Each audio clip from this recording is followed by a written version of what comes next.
Hey everybody, I know you are all wanting to know the rundown from the cornea transplant surgery today, and we are so excited to share the news with you, and I thought it would be easier to do it this way.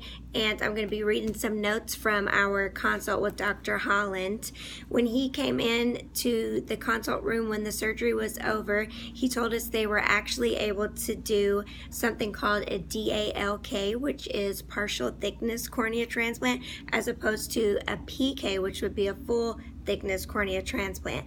And what this means is that the innermost layer of skin on Phoenix's cornea, which is called the endothelium, it was in great shape, in great condition, and they were able to save that and not have to remove it. So the innermost layer of her cornea was kept in place, and it's hers, her God-given cornea, that inside layer. Then they attach the donor cornea layers on top of that. So the biggest thing to pray for and the concerns and what to watch out for would be from this point on is that the two layers will stick together and fuse together and become one.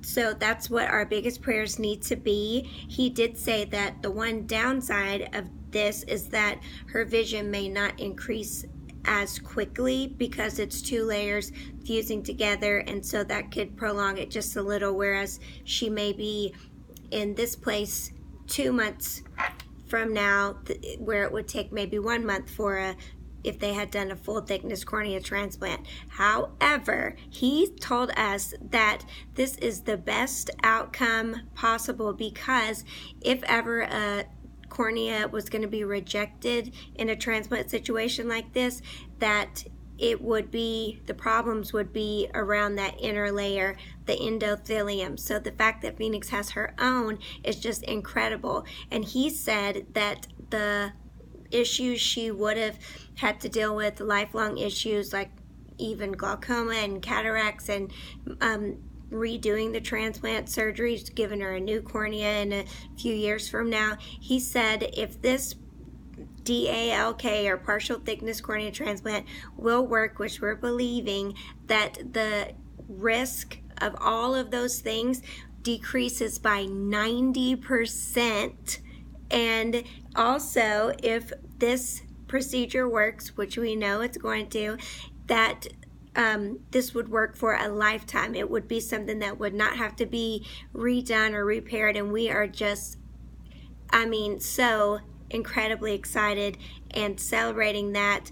He did say he feels like it's an 80% chance or more that this will work the way they did it today. He said not to get too caught up on vision over the first few days or first couple weeks, because the main thing to be looking for and praying for is that those two layers of skin will fuse together and will stick and become one. So if that's what we specifically need to be praying for from now on until it happens, which we believe the way she's recovered and bounced back, that it will happen quickly, and it will be completely, and it will be at an accelerated pace, just like the other things that she's done, and like how the stem cell transplant was so wonderful and she recovered so great. She's so resilient.